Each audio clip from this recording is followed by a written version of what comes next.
ఇంట్లో ఉన్న బంగారాన్ని విడిపించి ఆ రోజు ఆన్లైన్ రేటుకే మేము కొంటాం. Sharma gold company. నమస్తే, వెల్కమ్ టు అవర్ ఛానల్. పరమ పవిత్రమైన కార్తీక మాసంలో ఉన్నాం. 3వ సోమవారం కూడా రాబోతుంది.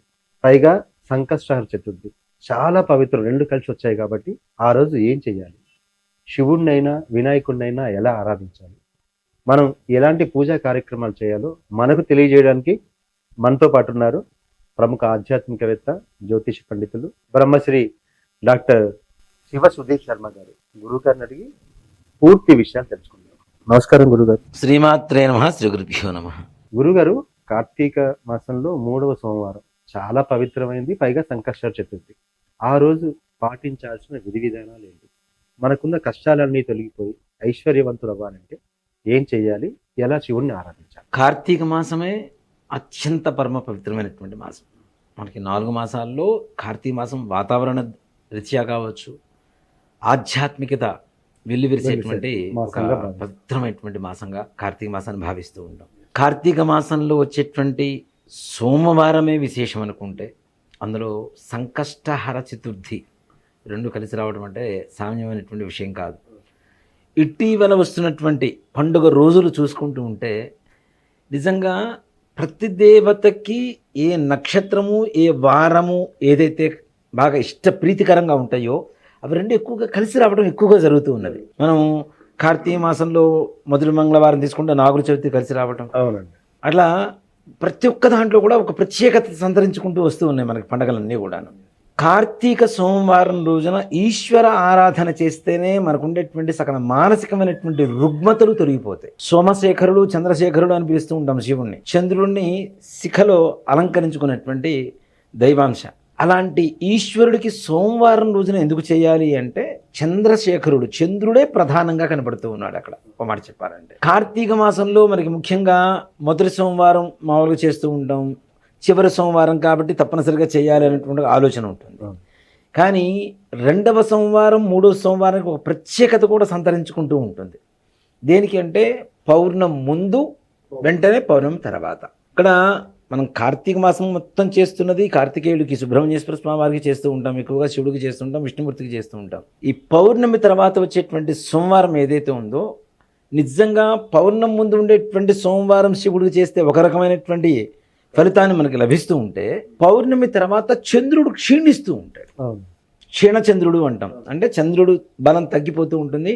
చంద్రుడు కూడా పూర్ణచంద్రుడు కాకుండా అక్కడి నుంచి తగ్గిపోతూ ఉంటాడు. ఎప్పుడైతే బలంగా ఉన్నప్పుడు పూజ చేస్తే వచ్చేటువంటి ఫలితం కంటే కూడాను, భగవంతుడు శక్తిహీనంగా మారుతున్నప్పుడు పూజ చేయడం ద్వారా భగవంతుడికి శక్తి పుంజుకునేటువంటి సమయంలో పూజ చేస్తే మనం శక్తి పుంజుకునేటువంటి అవకాశం వస్తుంది.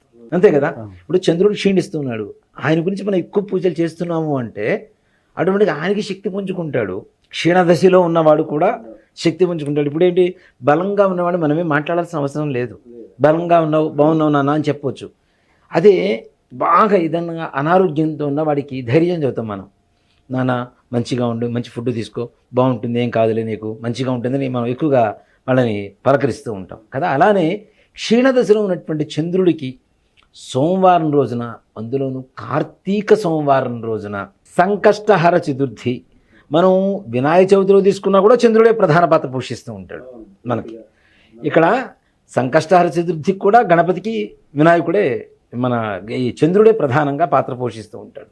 నిజంగా చెప్పాలి అంటే కార్తీక మాసంలో, అంటే కార్తీక మాసం అనేది కాదు, ఏ మాసంలో వచ్చేటువంటి సంకష్టహర చతుర్థి అయినా సరే సకల సంకటాలను నెరవేర్చి కష్టాలను తీర్చేటువంటి చతుర్థిగా మనం పూజ చేస్తూ ఉంటాం. అలాంటిది కార్తీక మాసం సోమవారం, వినాయకుడికి ఇష్టమైనటువంటి రోజు సంకష్టహర చతుర్థి, ఈశ్వర ప్రీతి, చంద్రప్రీతి, ఇన్ని రకాలుగా ఒకటే రోజు కలిసి రావడం అనేది మన పూర్వజన్మ సుకృతంగా చెప్పుకోవచ్చు. చాలా వస్తూ ఉంటుంది, కానీ చాలా అరుదుగా వస్తూ ఉంటుంది. ఎక్కువగా ఏంటంటే 5 సోమవారాలు ఇట్లా వస్తుంటాయి కార్తీక మాసంలో. అట్లాంటప్పుడు ఎక్కువగా కలిసి వస్తూ ఉంటుంది. సంకష్టహర చతుర్థి అవి కూడా చాలా తొందరగా కలిసి వస్తూ ఉంటాయి. కానీ ఈ మధ్య కాలంలో 5 సోమవారాలు వచ్చిన కార్తీక మాసాలు మనకి తక్కువ. దాదాపు 4-5 సంవత్సరాల క్రితం నుంచి లేవు ఎక్కడా కూడాను. అలాంటిది ఈ సంవత్సరంలో 4 సోమవారాలైన సంకష్టహర చతుర్థి సోమవారం కలిసి రావడం అనేది నిజంగా మనందరి అదృష్టవశాత్తు మన కష్టాలు తీరడానికి సాక్షాత్ వినాయకుడు, చంద్రుడు, ఈశ్వరుడే సంకల్పం చేసి ఒక తిథిని కాంబినేషన్ వచ్చింది అని చెప్పుకోవడానికి మాత్రం సంశయం లేదని చెప్తాను. అయితే మరి ఆరాధన ఏ సమయంలో, దీపం వెలిగించిన ఇవన్నీ ఏ సమయంలో చేయాలి, ఎలాంటి ఆరాధన? నిజంగా అండి, కార్తీక సోమవారం మనం పొద్దున్నే స్నానం చేస్తాం, పూజ చేసుకుంటాం, ఈశ్వరుడికి ఆరాధన చేస్తాం. కానీ ప్రదోషకాలం అనేటువంటిది మనం అంతకుముందు కూడా చెప్పుకున్నాం, శివ కుటుంబం మొత్తం కూడా ప్రదోషకాలమే విశేషమైనటువంటి పూజా కార్యక్రమం. ఇప్పుడు మనకు శివరాత్రి కూడా చూడండి, అర్ధరాత్రి పూట లింగోద్భవ కాల అభిషేకం ఎంత ప్రాముఖ్యత సంతరించుకుంటుందో, ప్రదోషకాలంలో ఉండేటువంటి ప్రదోషకాల అర్చన అభిషేకాలు కూడా అంతే ప్రాముఖ్యత, అంతకంటే ఇంకా ఎక్కువ స్పెషల్గా ఉంటాయి. అట్లానే గణపతికి మనం ప్రదోషకాలంలోనే చేస్తాం. సుబ్రహ్మణ్య షష్ఠి వస్తే సుబ్రహ్మణ్యేశ్వరుడికి కూడా ప్రదోషకాలంలోనే చేస్తాం. దేవీ నవరాత్రులు మొత్తం కూడా ప్రదోషకాలంలోనే అర్చన చేస్తాం. ఈశ్వరుడికి మహాశివరాత్రి కావచ్చు, సోమవారం కావచ్చు, ప్రదోషకాలంలోనే చేస్తాం. అంటే శివ కుటుంబం ఓవరాల్గా ప్రదోషకాలంతోనే ముడిపడి ఉన్నటువంటి దేవతా కుటుంబం ఇది. మిమ్మల్ని ప్రదోషం అంటే ఏ సమయంగా భావించవచ్చు, ఆ సమయంలో చేయాల్సిన వాటి? సాయంత్రం 5:45 దగ్గర నుంచి 6:40 వరకు ప్రదోషకాలమే. ముఖ్యంగా చెప్పాలి అంటే నిశాఖ సమయం అంటాం, రాత్రి ప్రారంభకాలం అంటాం. ప్రారంభం నుంచి 6:40 వరకు ప్రదోషకాలం కిందనే మనం లెక్క వేసుకోవచ్చు. ఈ కాలంలో శివుడికి అభిషేకంతో పాటు, అర్చనతో పాటు ఇవన్నీ ఏమి చేయలేము, అభిషేకం చేయలేము, అర్చన చేయలేము.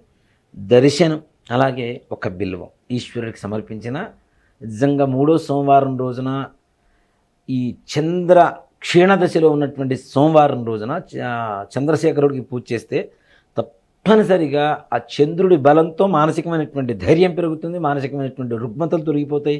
అట్లాగే పుట్టినటువంటి పిల్లలు కూడా మెంటల్గా డెవలప్మెంట్ లేకపోవటం, ఇట్లాంటి వాళ్ళకు కూడా ఈ 3వ సోమవారం శివుడికి ప్రదోషకాలంలో ఎవరైతే అర్చన చేయించుకుంటారో, అభిషేకం చేయించుకుంటారో, బిల్వాలతో స్వామివారికి అర్చన చేయిస్తారో వారికి మానసికమైనటువంటి రుగ్మతలు తగ్గిపోయి మానసికమైనటువంటి ఆత్మస్థైర్యం, ధైర్యం, ఆరోగ్యం కూడా సంపూర్ణంగా కలగడానికి అవకాశం ఉంటుంది.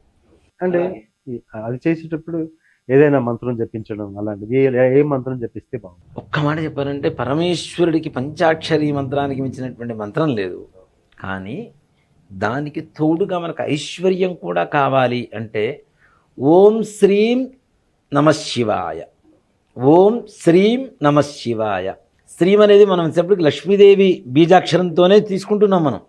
ఓ మాట చెప్పాలంటే శ్రీం అనేది శక్తి బీజం కాబట్టి పార్వతీ అమ్మవారికి కూడా తప్పనిసరిగా. అలాగే మారేడు దళం ఇస్తున్నాం కాబట్టి మారేడు వృక్షాన్ని కూడా మనం శ్రీఫలం అంటాం, మారేడు పండును కూడా. అంటే అక్కడ ఐశ్వర్యాన్ని మనకు కలుగు చేస్తూ ఉంది. ఈ ఐశ్వర్యంలోనే మనకు కావలసినటువంటి ఆరోగ్యం కూడా దాగి ఉంటుంది కాబట్టి అష్టైశ్వర్యాలలో తప్పనిసరిగా ఆ ఆరోగ్యం కూడా తప్పనిసరిగా మనకి కరుణించే పరిస్థితి ఉంటుంది. అలాగే సంకష్టహర చతుర్థికి నిజంగా అవకాశం ఉంటే ఉదయం పూట లక్ష్మీ గణపతి హోమం చేయించుకోండి. చాలా చాలా విశేషమైనటువంటి రోజులు.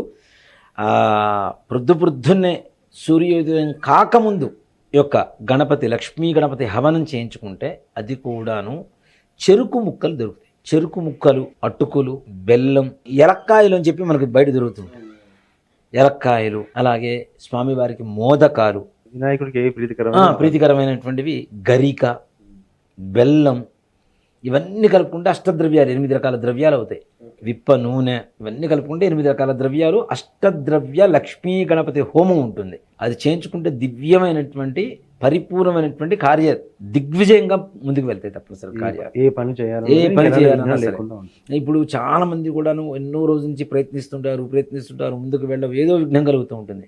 అలాంటి వాళ్ళకి నిజంగా ఒక్క మాటలో చెప్పాలంటే ఈ అష్టద్రవ్య లక్ష్మీ గణపతి హోమం అనేది చాలా విశేషం. అందులో సంకష్టహర చతుర్థి రోజున తెల్లవారుజామున సూర్యోదయం కాకముందు లక్ష్మీ గణపతి మంత్రంతో హోమం చేయించిన, లేదు ఎవరైనా చేస్తున్నా చూసినా, లేదు ఆ సమయాన్ని కూడా మనం వెళ్ళలేదు, కనీసం భస్మధారణ చేసిన, హోమగుండంలో ఉండేటువంటి భస్మాన్ని తీసుకుని ధారణ చేసిన గణపతి పరిపూర్ణమైనటువంటి అనుగ్రహం కలుగుతుంది.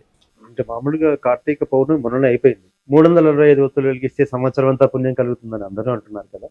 ఆ రోజు వీలు కాని వాళ్ళు కార్తీక సోమవారం ప్లస్ సంకష్టహర చతుర్థి కాబట్టి ఆ రోజు వెలిగించవచ్చా? తప్పనిసరిగా కార్తీక మాసంలో ఏ రోజునైనా 365 ఒత్తులు వెలిగించవచ్చు. సోమవారం రోజున వెలిగించడం ఇంకా మంచిది. అందులో మనం ఇందాక చెప్తూనే ఉన్నాం, సంకష్టహర చతుర్థి కలిసి వచ్చింది. ఇన్ని విశేషమైనటువంటి సకల లక్షణాలు, సలక్షణాలు కలిగినటువంటి ఒక తిథి, వారం రెండు కలిసి వచ్చినటువంటి రోజు కాబట్టి తప్పనిసరిగా ఆ విధంగా చేయవచ్చు. సాయంకాల సమయంలో శివుడితో పాటు గణపతికి కూడా ప్రదోష కాలంలోనే గరికతో మాల కట్టి మాలధారణ వేయండి చాలంతే. మనం ఏదో వందలు లక్షలు వేలు పెట్టి ఖర్చు పెట్టి పూజ చేయాల్సిన అవసరం లేదు. గరిక తీసుకొచ్చి చక్కగా ఎక్కడ కావాలంటే అక్కడ దొరుకుతుంది, శుభ్రంగా కడిగి దాన్ని ఒక మాలగా కట్టి గణపతికి మాల సమర్పించి చిన్న బెల్లం ముక్క నివేదన పెట్టండి. ఏదైనా మంత్రం గణపతి చెప్తాను. గణపతికి బెల్లం నివేదన పెడితే ఎలాంటి కార్యాన్ని దిగ్విజయంగా పూర్తి చేస్తాడు అని అంత ప్రీతికరం అది బెల్లం అనేది. కాబట్టి గరికమాల వేయండి, చక్కగా బెల్లం నివేదన పెట్టండి. సింపుల్గా చిన్న మంత్రం చాలు. ఓం గం గణేశాయ నమః అని చెబుతూ ఉంటారు చాలామంది కూడాను. దానికి కొన్ని బీజాక్షరాలు కలుపుకుంటే ఇంకా శక్తివంతంగా మారుతుంది. ఓం శ్రీం హ్రీం క్లీం గం గణపతయే నమః. ఎన్నిసార్లు చెప్పించారు? 108 సార్లు. ఈ మంత్రాన్ని ఒక్క సంకష్టహర చతుర్థి రోజునే కాకుండా ఆ రోజు నుంచి ప్రారంభించి మీరు ప్రతిరోజు పొద్దున్నే జపం చేసుకొని బయటికి వెళ్ళండి. ఏ పని కాకుండా ఇంటికి వచ్చేటువంటి పరిస్థితులు మాత్రం ఎక్కడా కనపడవు. అసలు నిర్విఘ్నంగా కంప్లీట్ అవుతాను. తప్పనిసరిగా ఓం శ్రీం హ్రీం క్లీం గం గణపతయే స్వాహ అంటే దీంట్లో లక్ష్మి ఉంది, శక్తి గణపతి ఉన్నాడు, గణపతి ఉన్నాడు, కార్యసిద్ధి గణపతి ఉన్నాడు. ఇంత మించి ఏం కావాలి మనకి? ఇంకా అంతకంటే ఇంకా పవర్ఫుల్ మంత్రం ఏం లేదు. కాబట్టి గణపతికి మంత్రం జపం చేసుకుంటూ చక్కగా ఏ జపం చేసినా ముందుగా మరలా చూస్తాను, పంచాక్షరి జపం చేయకుండా ఏ దేవత మంత్రం కూడా పనికిరాదు. ఓం నమ శివాయ అనేటువంటి మంత్రం ఏదైతే ఉంటుందో తప్పనిసరిగా చేయండి. లేదు ఇందాక చెప్పినట్టుగా ఓం శ్రీం నమ శివాయ, ఓం శ్రీం నమ శివాయ చేయండి.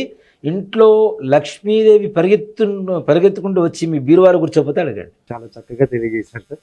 ధన్యవాదాలు. శ్రీమాత్రే నమః. శ్రీ గురుభ్యో నమః.